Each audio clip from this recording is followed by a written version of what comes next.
Welcome into the FF Warriors podcast. I am your host, Kyle Sweat. Week 5 is finally in the books. We're going to turn our attention over to Week 6. First, I want to look at the Sunday night game and the Monday night game, two very good games to close out Week 5. First Sunday night game, Cincinnati loses to Baltimore 17-19. It's a very good game.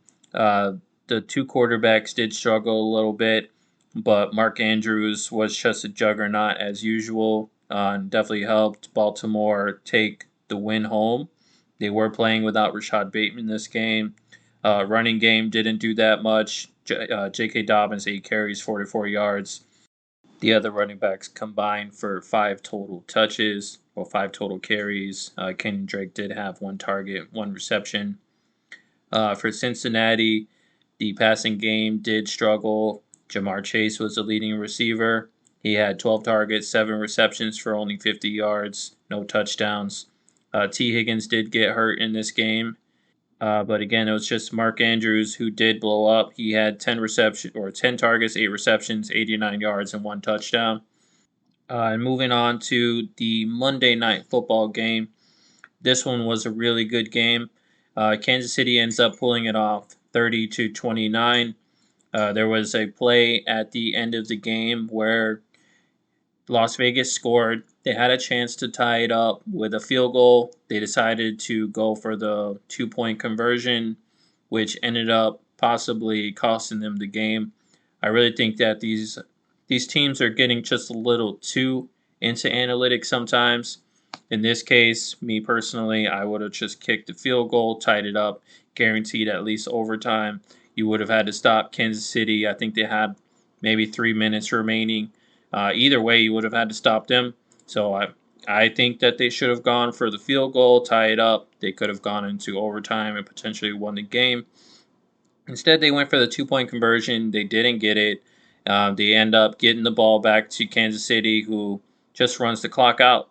Well, actually, they did get another possession there at the very end of the game, and there was a couple of opportunities for them to potentially get into field goal range, but Devontae Adams wasn't able to make a catch on the sideline, and they just missed the first down on the last play before it went to Kansas City, who then ran out the remaining like 40 seconds of the game. But yeah, they really get into those analytics a little too much sometimes. I'm noticing there has been a few games where they've gone for the analytics play and went for the extra points instead of taking the guaranteed points, and ends up costing them the game. But looking at the players here, Josh Jacobs really had a great game. 21 carries, 154 yards, and a touchdown. He also added 5 receptions on 5 targets for 39 yards. Devontae Adams also had a very big game. He really did it on 3 receptions. He had 7 targets, but those 2 of them were very big plays, both of them for touchdowns. He had 124 yards total. He had 2 catches that were over 40 yards that went each one for a touchdown. Nobody else really did anything in the passing game. For Kansas City, man, Travis Kelce is a monster. He had a 4 touchdown game. He had 8 targets, 7 receptions, only 25 yards, but he did score 4 touchdowns, and he was the difference for this game. Running game wasn't very good. Actually, Jerick McKinnon did get 8 carries in this game compared to Clyde Edwards-Hilaire's 9 carries. So that's something to pay attention to. Jerick McKinnon continues to be involved, almost annoyingly, in this backfield, but he is somebody that does have some flex potential going forward. Marquez Valdes-Scantling actually performed decently well. He had 8 targets, 6 receptions, 90 yards, no touchdowns. Juju didn't do very much. 8 targets, 3 receptions, 33 yards. And that was the game. But yeah, going back to that one play when instead of taking the point after, they went for the 2-point, and that definitely had something to do with them losing the game overall. So moving on, looking at Week 6 and going forward, first I want to look at some news that came out.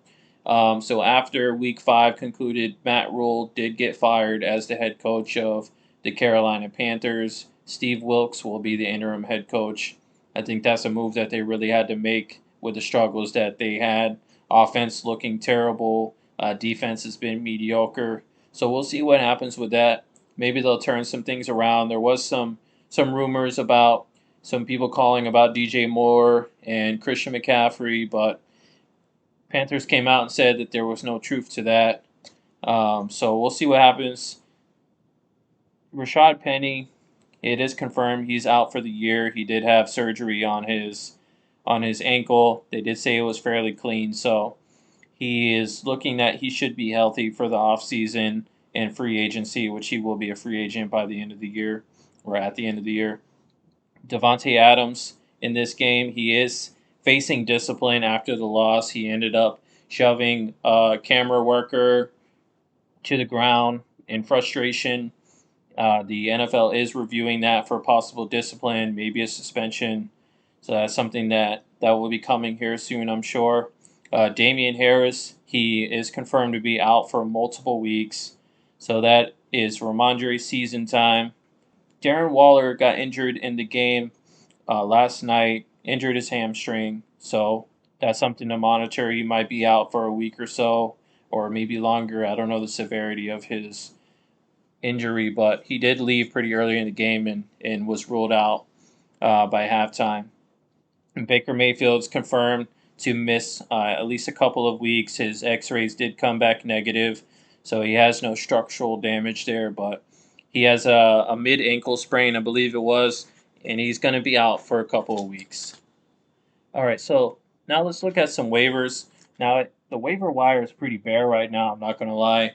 It's really hard to find some good waivers. So all you guys that are struggling with bye weeks or injuries coming up, I'm going to give you a few names that I think do have potential to at least help you in this time period where until you're able to get some of your players back or maybe some other guys emerge that we're able to solidify our squads with. The number one waiver wire, I don't think he should be on waivers, but I want to mention him because of the Rashad Penny injury. He's owned 59% on Sleeper. All these numbers are from Sleeper. It is my primary fantasy platform that I prefer and I get my information from and I play on. So all these numbers are going to be from there. Kenneth Walker, 59% owned on Sleeper. He's definitely going to be the number one running back there going forward, and I think he has insane potential. Seattle's offense has been performing better than what most would have expected. Running game, I mean, we've seen Rashad Penny week 4, when he blew up. So you see that we do have those potential options there in those games where they can blow up. They are going to run the ball quite a bit as well. Eno Benjamin is another guy I want to look at because of the James Conner injury. We haven't really gotten an update on the severity of that. Eno Benjamin is going to be that next guy for the Cardinals, and if James Conner is not able to play this week, he will be the starter. Mike Boone splitting time with Melvin Gordon in the backfield for Denver ever since the Javonte Williams injury. He looked okay in week 5. He's somebody that I would pick up, own 44% in Sleeper.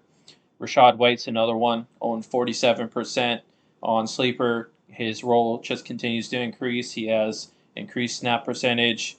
He's going to continue to get more involved in that offense, and he's a very high value handcuff at this point for Leonard Fournette, so I would go pick him up if he's available. Deion Jackson's another guy. He's the backup for Jonathan Taylor. He did play this past Thursday, looked pretty decent. Now Jonathan Taylor should be playing this week, but it's not 100%. So especially if you're a Jonathan Taylor injury, you probably already have Deion Jackson, but if you don't, go pick him up. If something does happen where Jonathan Taylor is out for this week or possibly longer, maybe something happens, you want to have this guy rostered because he will be the guy there, I believe. And Nyheim Hines is also hurt, so go get Deion Jackson and stash him. Tevin Coleman came out of nowhere for the San Francisco 49ers. He did play, got 2 touchdowns this past week. He's somebody that, we've seen him pop in and out throughout the years. He has a game or two here and there, then he disappears.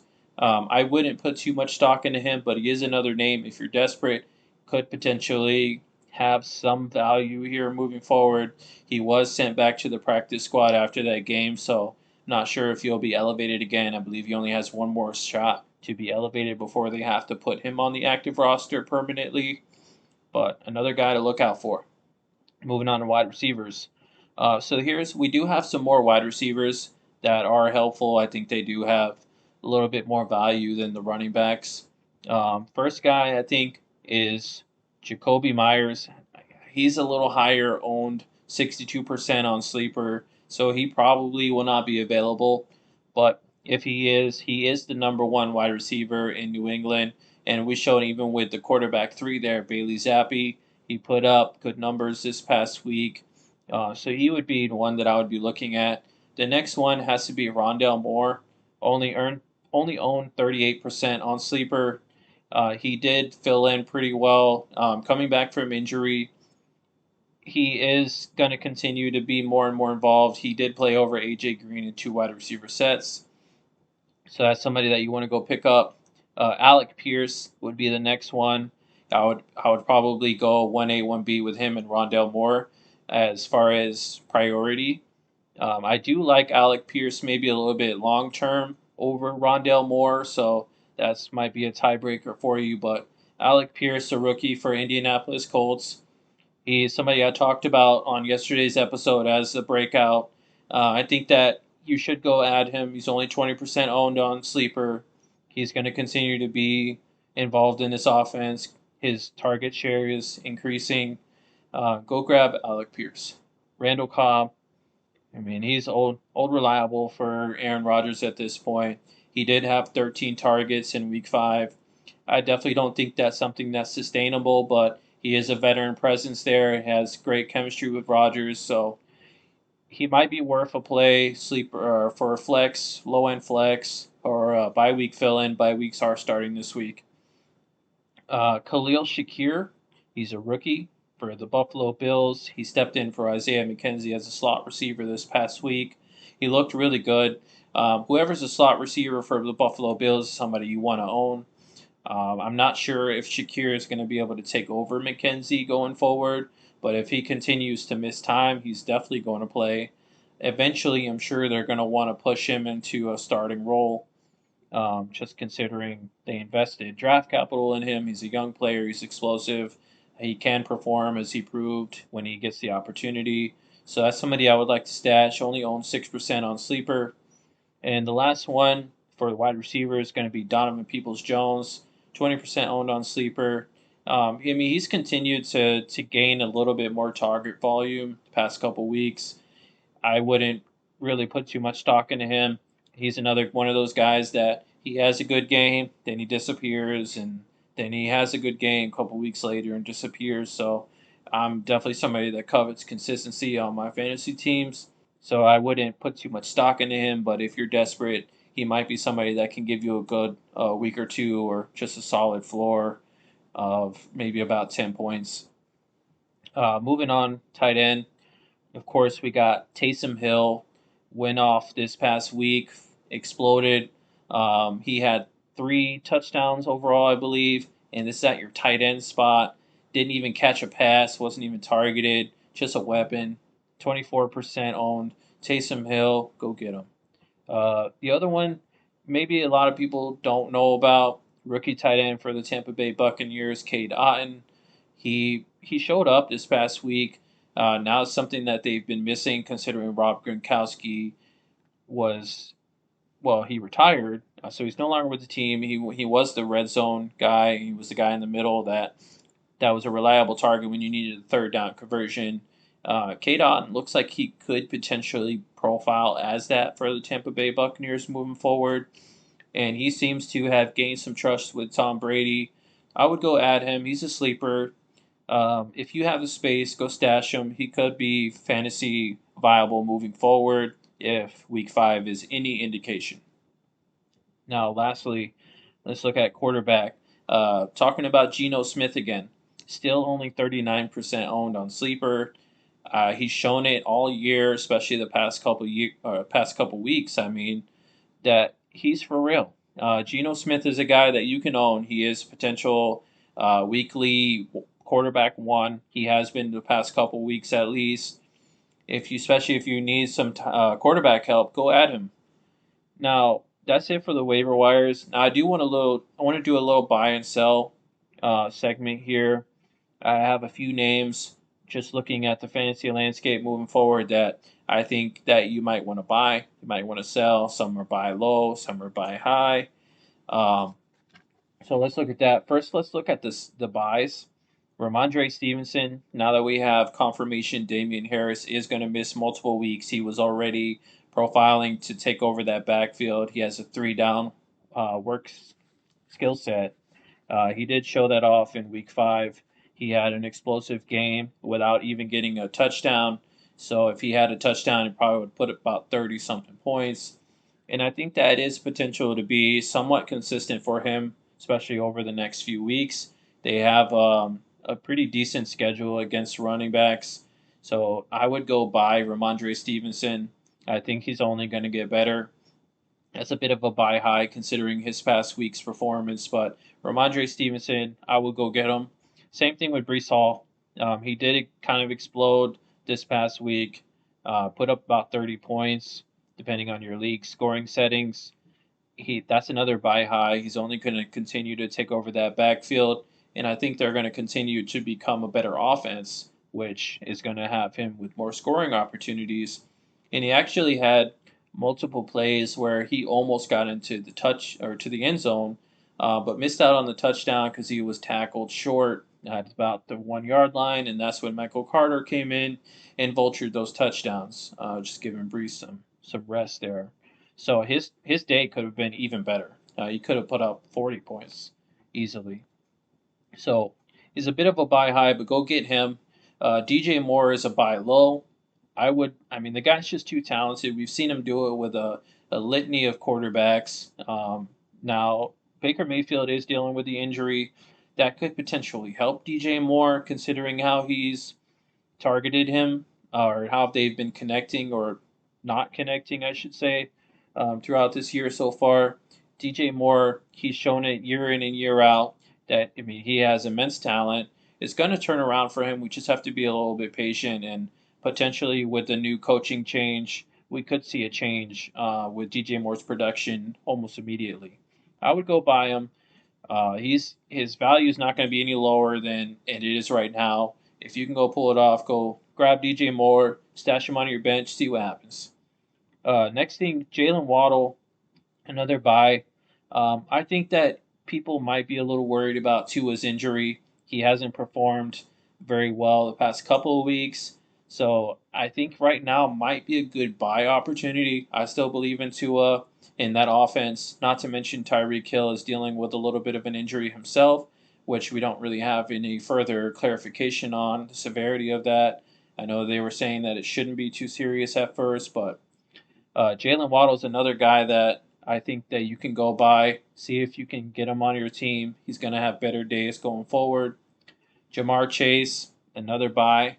He's only scored about averaging about 11 points a game for the past 4 weeks after that explosive week 1. So they're not looking very good. The Jamar Chase owner might be a little disappointed with his production, and you can see if you can go buy him. He's not going to be down that low all year round. They're going to figure it out. They're going to work on getting that protection and mixing that offensive lineup or whatever they have to do. I think then Cincinnati Bengals are just a little too talented to be kept down, and Jamar Chase himself is too talented to be bottled up all year. So that's somebody I'm going to go try to get him on my team if I can, because I know the Jamar Chase owner is not happy with the way that he's performed so far. So that's it for the buys. Let's look at some sells. Alvin Kamara, he did have a good week 5. I would say he struggled with injuries. The team themselves have not looked very good overall offensively. Offensive line is, I mean, they're about middle of the pack. They're not as good as they have been in years past. But mainly, Alvin Kamara is just not getting targeted. That's what made Alvin Kamara the guy that we covet. The guy that we would go draft in the first round is a guy that's going to get targeted. 10 times a game, 8 times a game, whatever it is. I think he averaged about 80 targets or 80 receptions for his first 3 years in the league. He's not on pace to meet those numbers. I just have a feeling he's going to continue to struggle with injuries this year. I would take his great game week 5, turn him around, and see if you can sell him. Get somebody that you'll be a little bit more confident in, maybe a little bit younger. Not to mention he is 27. He is getting a little older for a running back. Jacoby Myers, if you have him, I would try to sell him. I wouldn't worry about pushing too aggressively to try to sell him. He is going to be consistent, I think. He's going to get targets, but he doesn't have very much upside. This is probably the best you're going to see from him, I would say, at any given week. It's about 20 ish points. I don't know about you guys. I do like consistency, but upside wins you championships. You need points to win. You need to have players that are going to put you over the top. And I don't think that's Jacoby Myers. And not to mention, Mac Jones is hurt. They're dealing with some issues on the offense. I think they're going to focus on the running backs a little bit more. Right now is a good time to get rid of Jacoby Myers if you can sell him high.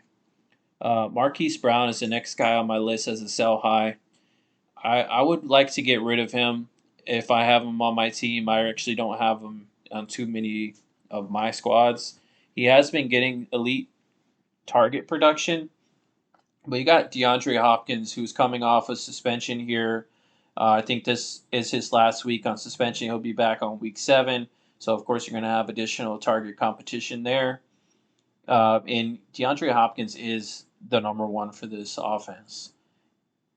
So there's really no question about that. When he's going to come back, I don't know if he's going to have elite target production, but he is the number one on this offense, and he's going to take production away from Marquise Brown. Rondale Moore is coming back healthy now, starting to play further target competition. I don't feel good about him. I think his value is probably about the highest it's going to be all year. If you have the chance to get rid of him, I wouldn't worry too much about doing so. I think that right now is the time to do it. Deontay Johnson is another guy that I'm not sure about his future prospects on this team, considering the quarterback change, considering George Pickens' ascension there. They still have Chase Claypool. The offensive line hasn't been very good.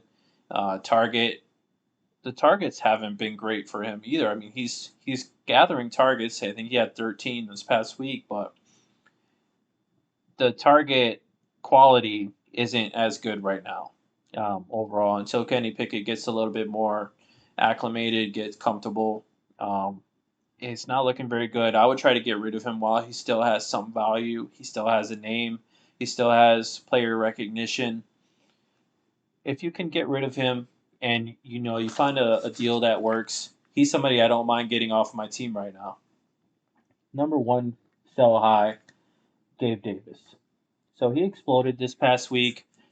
Um, I mean, he's going to do that. He has that capability to just gobble up and get touchdowns. The thing is that he doesn't really garner targets at a high level. I think he's best for like a best ball format. He's somebody that is very boomer bust. I don't think he's going to have consistent targets. He is going to have games like this where he's going to put up 100 something yards, couple touchdowns, but he's also going to have games that he also was having earlier in the year where he's going to give you maybe 2 catches for 35 yards. And that's not a player that I really want on my team. Personally, I do like to have some upside, but I would like to see a nice, like a better floor than that. Give me 10 points a week at least, and then give me those big games, 30, 40 points. That's what I'm looking for. I don't think that's Gabe Davis right now is his highest value. You're never going to get higher value for him. So I would try to shoot a trade offer, maybe try to upgrade with somebody and get him off your team.